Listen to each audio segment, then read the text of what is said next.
So yeah, welcome everyone to the final round of the Riviera High Online Debate Championship. And we are here with two teams debating um, about the motion that this House believes that Rwanda should ban national exams. And we have Naitus versus Taurus. Now let's have the first speaker from the proposition side. Good morning, judges, opposition side, opposition. The motion today states that this House believes that Rwanda should ban the national exams, right? The key terms in this debate is ban, which is the official or legally, which is to officially or legally prohibit something. And national exams, these are the exams set by the government to be done by students finishing primary level, ordinary level, and advanced level of studying, right? So, beginning with the objectives of the national exams, which were to assess the extent of which the students have achieved the academic objectives stipulated for the subject of the program in the curriculum, right? And I believe that the national exams have not been doing or reaching that objective. Here's why, right? Some people do not, some students, right, do not perform well in high pressure environments, which are like exams, right? Such as national exams, right? And the student could be very intelligent and a hard worker, but they may be bad at taking tests. That's proving, and this may lead them to fail, right? And if you judge all their work based on that one exam and they have failed it, that's not that's not correctly assessing the extent to which the students have achieved, because he may be passing in like classwork, he may be giving good answers during class, and he may be knowing the concept behind each and every subject that they have, each and every topic that they have taught, right? But since he's not very good under pressure and he has not been a good taste taker, he may not be able to pass, right? And that's affecting how these national exams can assess the extent to which students have achieved the academic objective, right? And it causes mental stress to students. That's giving them headaches. I would like to give you an example for my S3, right? As we're doing an exam, a student studied so hard for the national exams that they actually passed out and banged himself on the ground. They had to go to doctors and give him stitches, right? And that stress was overly for nothing. It was due to the fear that the national exams gave him. Because if he knew that if he failed the national exams, all the things that he had studied from S1, S2, all the classes that he had gone through, they wouldn't mean anything anymore. Because even though he passed in those classes, if he failed this one, he would they wouldn't mean anything, right? So this is what I mean. Like, look at it historically. The primary purposes of schools education are to teach values to students, develop their thinking skills and learning abilities, equip them with knowledge and necessary skills in order to help them move to the next stage of education and prepare them to face challenges in life, right? And what it implies is that subjecting students to unhealthy competitions, right? Exams, right? And celebrating those few students who succeed in exams and making other students feel dejected and are not the purpose of schools education, right? For example, if you pass highly and the person gets a division 1 and those ones get ungraded, right? They'll celebrate those ones and then the rest they'll just make them feel bad, right? Even if it wasn't like ordinary level, if let's say he was finishing ordinary level, what what motivation will he have or will she have to continue studying? Because they made her feel like she has failed, she has not, even if she had the the heart to keep on moving forward, right? After they tell her she has failed, she's not good, she won't have the purpose. That's what leads to many school dropouts, because they can't really pass those tests, right? And in the end it all leads to nothing. And what I would like to say is that if the national exams were actually achieving their purpose, right, a lot of students would feel at ease when taking them. But because they feel scared, because they feel like it's a pressured environment, it's because they feel like if they fail it, everything that they've been working for, everything that they have been studying since day one, everything that they have been doing, everything that the teachers have been showing them, it won't mean anything. That's why we should focus more on formative assessment, where it is to monitor students learning to provide ongoing feedback that can be used by instructors to improve their teaching and by students to improve their learning, right? And that can help them better themselves and actually achieve more in education. Yeah, thank you.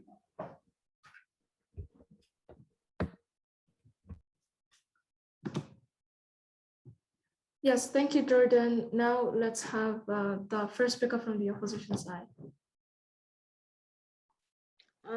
Good afternoon, everyone. Good afternoon, the judges. My name is Sasha Kaizene, and I'm on the opposition side, whereby we are against the motion which states that this House believes that Rwanda should ban national level examinations. The keyword is ban, which is to officially or legally prohibit something. You may wonder, what is the purpose of national level examinations? These exams have an important role in the process of learning and in the whole education institution. Exams and tests are a great way to assess what the students have learned with regard to particular subjects and should be able to help them to learn to prepare ahead of time. National level examinations are carried out at the end of every level. These levels could include O level and A level in high school. Today we've prepared 4 points. Our first point is it determines if they're qualified for the next upper level. Some kids are not qualified for the next level and need extra help.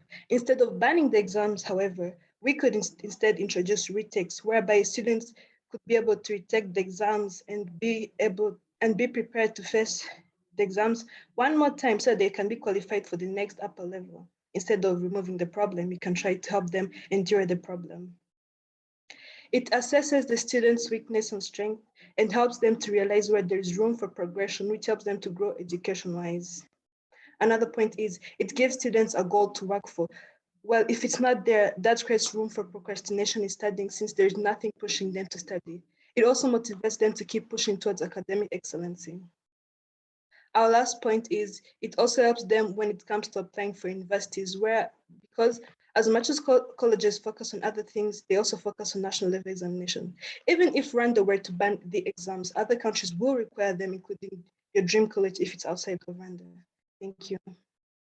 Thank you so much, Sasha. Now let's welcome the second speaker from the opposition side. Okay, thank you.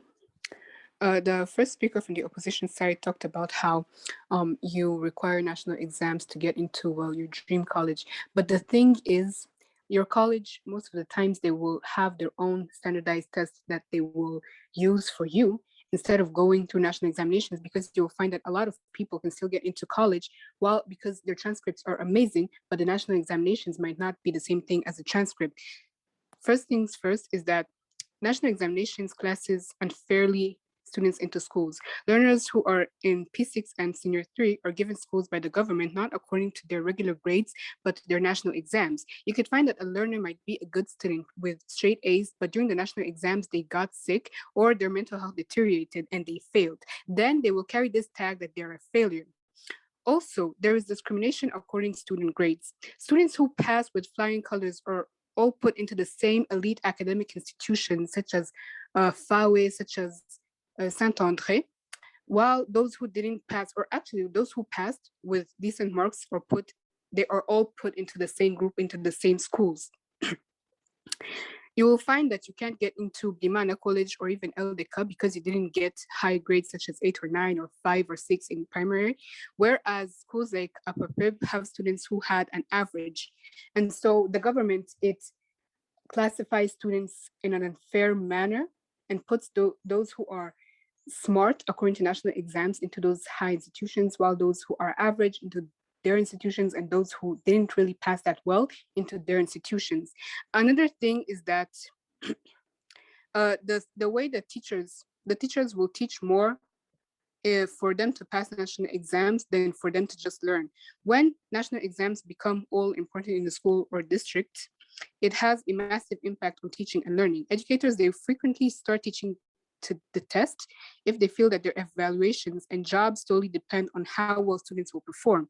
Educators may also stop trying new techniques and teaching methods in the classroom. With every minute counting on the way to their students' next exam, teachers will worry that an untested method will backfire and their students will score worse than before. This comes at the cost of inquiry, engagement, creativity, and risk-taking in student learning.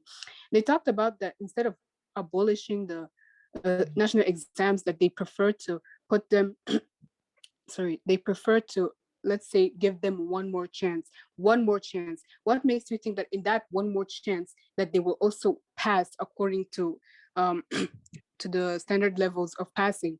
Also, when is that one more chance going to occur? Are they going to have to wait for another year, like candidates who are in senior six who didn't pass very well, and they have to wait another year to to take part of the national exams as in the sorry, private candidates? Is that what you're talking about? Because they will not really have time. A child who is in P6 will not have the time to wait an entire year so that they can retake their national exams. No, they will immediately be put into school. Sorry, they will immediately be put into schools so that they can continue their education. Thank you.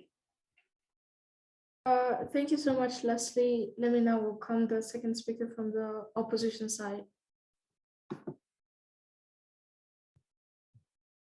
Okay, thank you, judges. Good afternoon, everyone. By the names of Collins, I'm from the opposition side. As the motion states, national exams should be banned, right? I'm here to oppose the motion by saying that national exams are actually very useful when fully prepared for them. Jordan, the first opposition speaker said it's high pressure. High pressured environments are not caused by the examination, they are caused by teachers who teach, which is also kind of connected to the point that Leslie talked about teachers not teaching through the motivation of teaching, but teaching so they can their students can pass exams.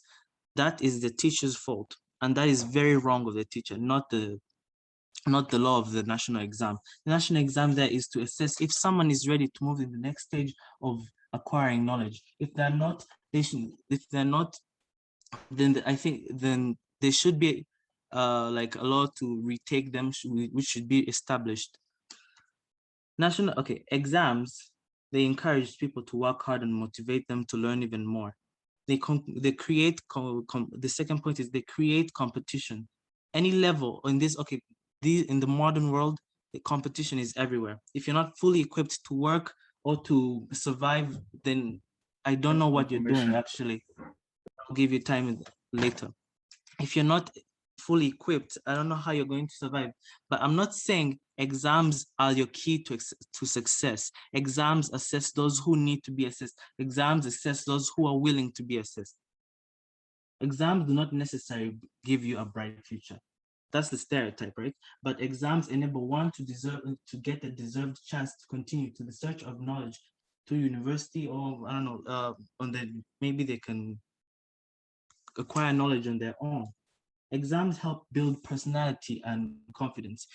In that period of preparing for exams, one gets the confidence to be better. Like, for example, me, I've stopped fearing my upcoming the final exams, but I've looked forward to actually I've looked forward to go to school and pushing my grades harder, and my grades have actually risen due to the motivation and positivity I have. Okay, whenever Jordan said if you fail exams, just one exam, your self-esteem and your self-confidence will deteriorate. I want students, whoever, to always remember these three words: it is fine. That does not mean that you're a failure in life. It means you can do better next time, and a mistake only remains a mistake if you don't learn from it. So my third, okay, Leslie, you can go ahead. You talked about how it's fine to fail the national exams. See, you can fail an exam in class and it's fine, but for the national exams, if you fail, well, it is not fine, because you will have this tag that you're a failure. You will be put into a school that, well, according to people, is not really that good of a school, or a school that will only take in students who didn't pass as well. So it is not fine. It is not. Okay. For example, when I was in S3, there's this guy. I don't know if it's true, but I actually found out he was in the school year book like twice. He cheated in the national exams, and he was offered the chance again to learn from his mistake and do it again. He did not fail. Okay, he might have failed, and he was driven to cheat. That's still failure, but it gives you a chance to learn from your mistakes and do better next time. exams broaden your knowledge. They give you time to assess yourself, you give yourself room for improvement, show you your strength. And if you think that, okay, my time is up. Thank you, judges.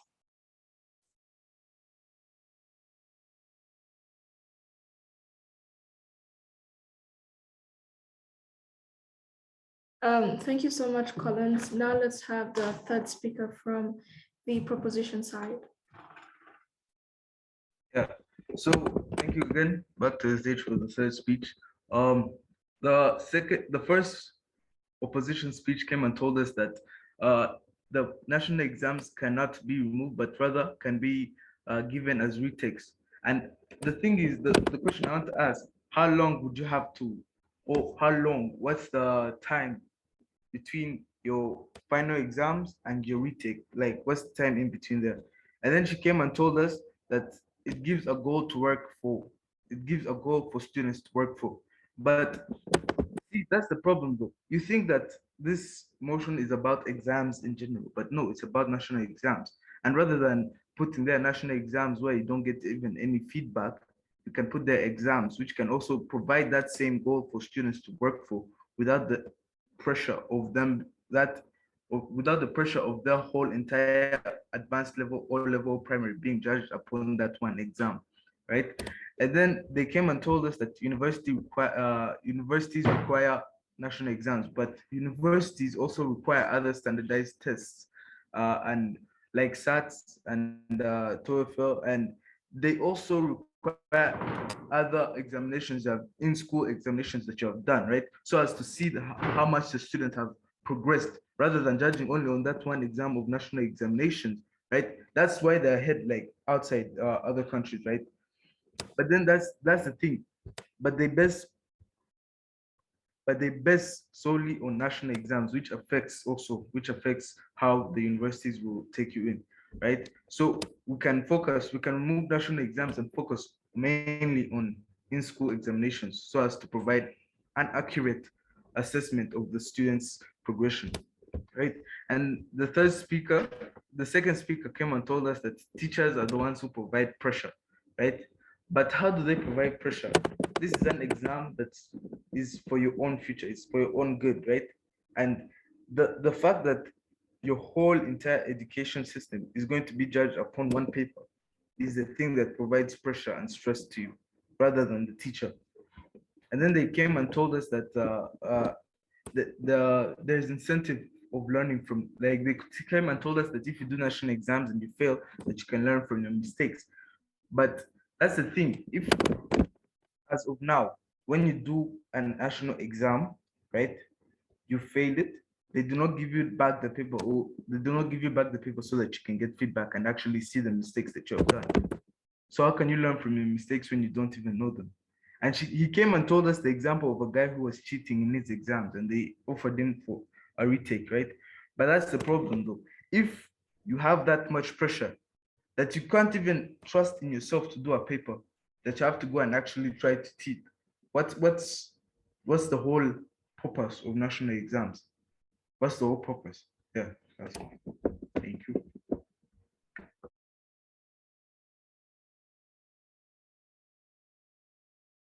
Yeah, thank you so much, Jordan. Now, third speaker from the opposition side.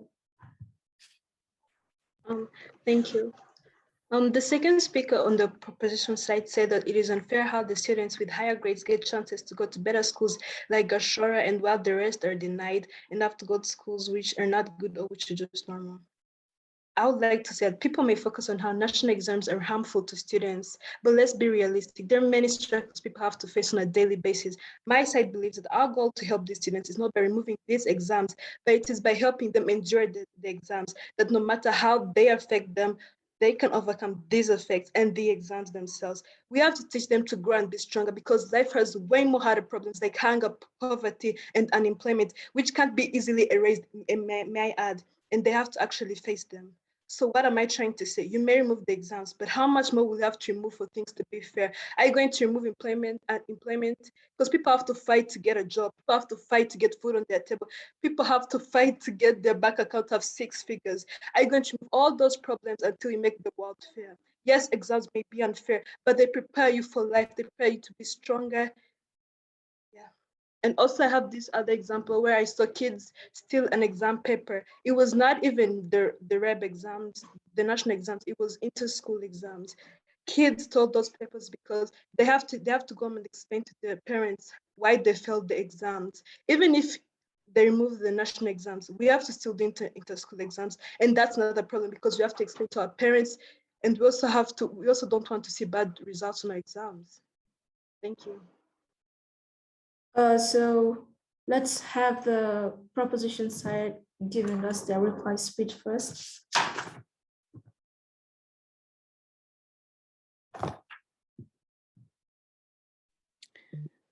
Good afternoon once again. For this motion, we talked, first of all, how there is such an immense pressure that is put onto students who are candidates for national exams compared to students who take the regular exams. There is also the thing about how teachers will mostly teach so that students can pass the national exams, not so that they can learn. They won't really teach so that they can pass an exam. No, it's so that they can pass the national exams. That way their school will get the reputation that, oh, we have learners who are good at passing these exams. They won't really try new techniques and new methods of teaching, which are necessary for creativity and risk-taking in the learning of a student. We talked about how learners are classed unfairly, are given schools unfairly in P6 and S3. According to their national exams, you could find that people who usually pass in class but fail to the national exams for whatever reason, they weren't really given the chance to get into a good school. And that's also a problem of the government, who puts people who passed very well the national exams into their own group, and people who didn't pass that well into their own group, and they separate them, which is not good for the learning of a student. We talked about the discrimination according to student grades. We talked about how they will have this tag of failure that will follow them for a very large part of their lifetime. We talked about how it's even unnecessary for students who are in the six, because they won't really need it to get into the colleges that they want to get in, except for those in Rwanda where they allow for national exams. But for other schools, they will ask for other exams such as SAT, TOEFL, and you will just have to give in your transcripts, and that way you can go. Yes, that's it.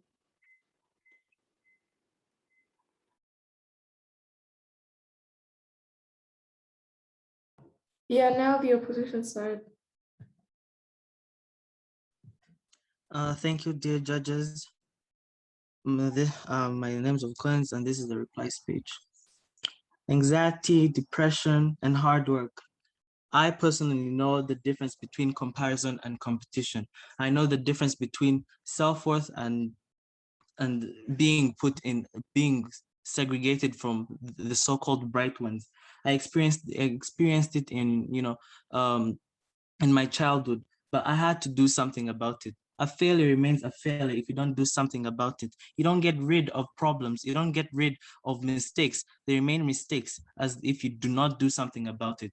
I encourage those who feel that the disadvantages of a nationalized exam, those who fail it, there is a retake test. It's not about how much time you have.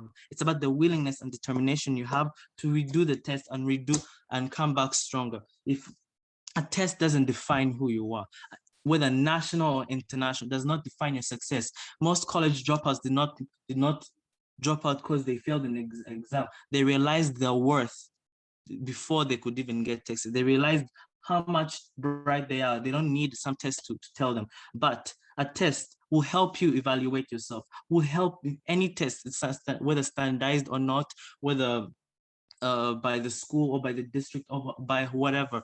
The national exam helps you to evaluate yourself if you're ready to move to the next step of life, for example, like college or not. It's not about if you wait 1 year. It's about, are you determined to go back again, to go through that so you can prove to yourself. I once there's a quote I know that says, "Don't stop until you're proud." I did not stop until I was proud of myself. Such things as depression and anxiety come as a result of unpreparedness. You are given enough time. Trust yourself and know that know what you think of is what you can put to action. Nothing is impossible, and the word says, "I'm impossible." Nothing is impossible until you yourself climb the mountain and say, "I've conquered it all." Thank you.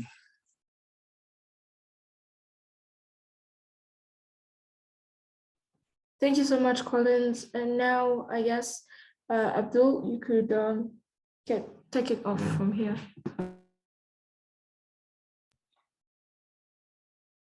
Okay, so we're going to go to the deliberation room. I'm going to take the judges there, and you can wait for like 5 minutes, and we find the decision, the verdict.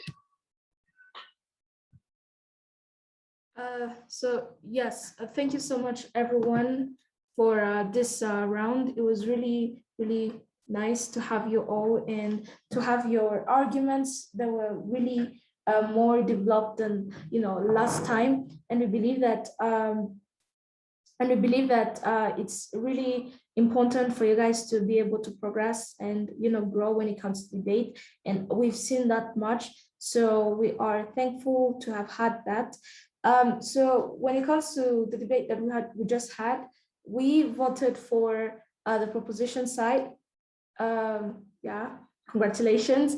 The decision was unanimous, and the reason to why we did that was majorly basing on clashes, as we talked, as we said last time. Now the debates that are going on, they are more of what point or what argument is really important in this debate, and we believe that the proposition side won on very many important points.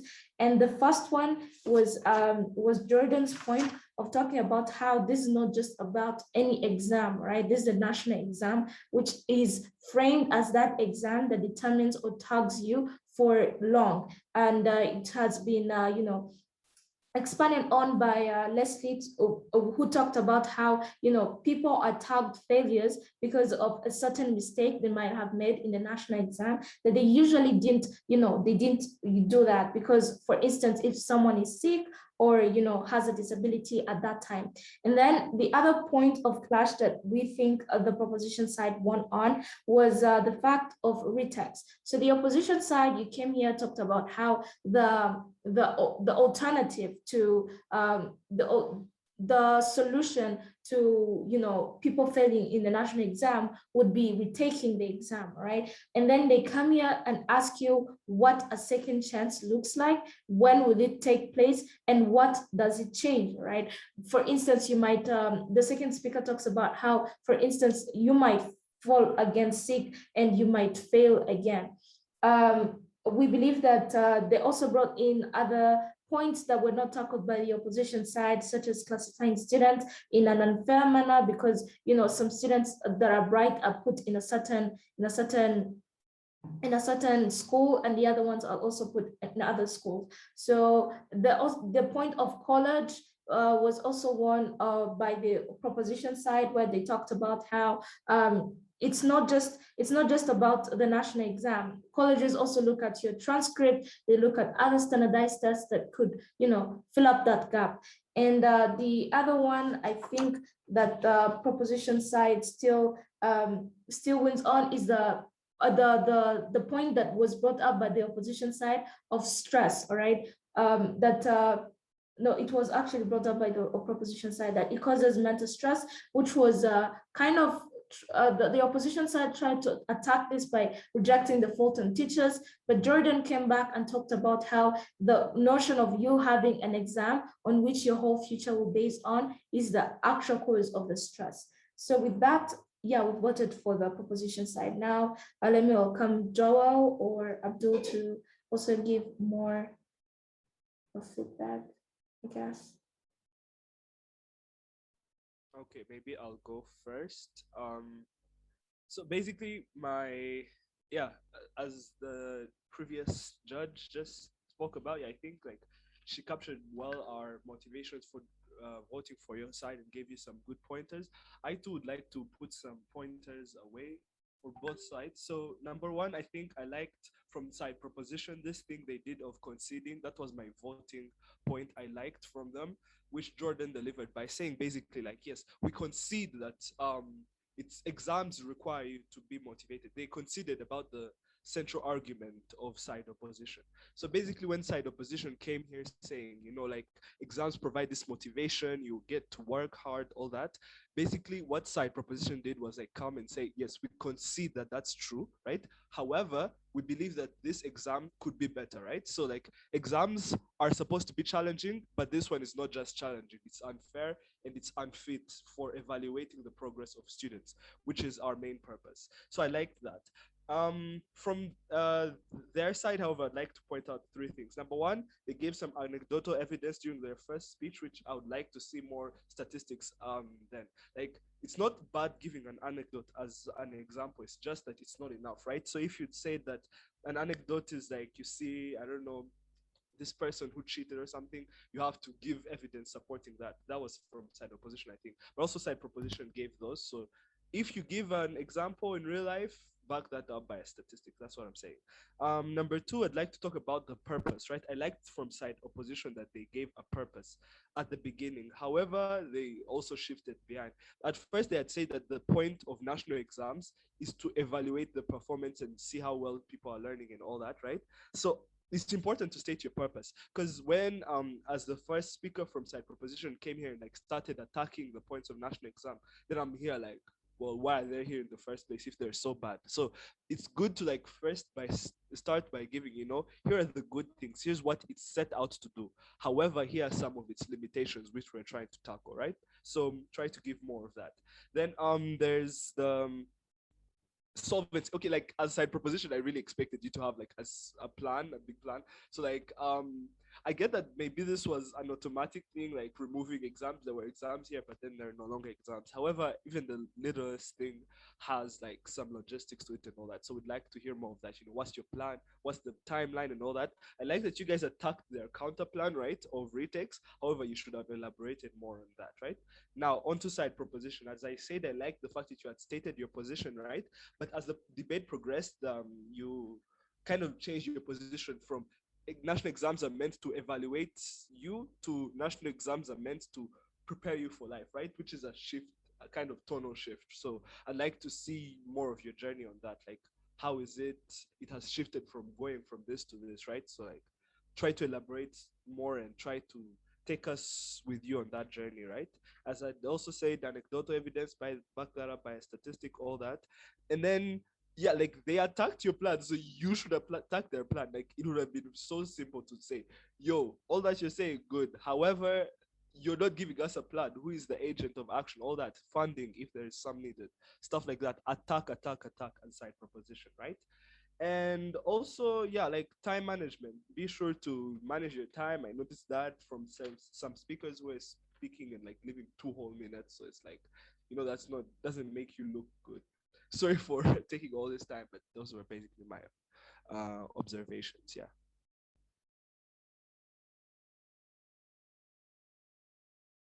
I think most of what has to be said has been said, so I won't give many more points. So first observation is signposting. Like while you don't have to, it is very helpful to your side if you can try to incorporate some signposting in your debate. Like tell us where we are. If you're going to give us points, say like, I think they said it, the opposition side, we have 4 points, right? Then enumerate those points, right? So giving your speeches, that kind of structure helps us, the judges, to model like the information you're giving us. Otherwise, everybody's saying stuff, and we have to kind of look through everything and it's all disorganized. So if your side is able to structure it a little bit better, that helps the judge make sure they get each and every single thing you're saying, which is in your favor. So if you could do more of that in your debates, I think you could get more wins. It's a tactic that I think was very common from Goshora, that you'd like to made them win a lot of debates. And another tip for like these online debates, I don't know if anyone used their camera, please like do use your cameras. I think in the World's Cool Debate Championship, the international one, it's even a must to use it. And I think I know why, because like just listening to your audio versus seeing your video, it's a difference, right? Like your body language, and even though there's no direct eye contact, still it is important that you use your camera. It's just better for us, the judges, to feel like we're hearing this from a human being. Yeah, thank you. Audrey, please come give the closing remarks. Yeah, so thank you so much, Joe and Abdul, and I hope you guys have learned more about this. I believe that you still remember the purpose of this tournament. It was to help you guys be more comfortable when it comes to online debating, and I hope you guys take our advice to heart, because as Abdul said, body language and you being able to put out your video is also important, because they are not able to see you in person, and just the audio doesn't have that much of an impact. So the other point was about time, right? So I observed that most of you guys weren't using your time fully, and there are very many things you could talk about in that time. And even if you have like 1 minute to spare, you could ask your opponents whether they have any point for you before you rest your case, and then they raise it, and then in that time you could be answering their question. The other thing that I observed would be, if you have, for instance, if you have bad internet, or your device cannot be able to, provide the facilities of a camera, or a better audio, we advise that you have two devices, so that you're able to use the other one if one is not working well. I guess that's it, and I hope the tips and the skills you've gained from this online debating tournament, you'll be able to use them in the upcoming debate tournaments that are supposed to be held online. So thank you so much for attending and participating in this online debating tournament, and we wish you guys the best. Yes, keep those trophies coming.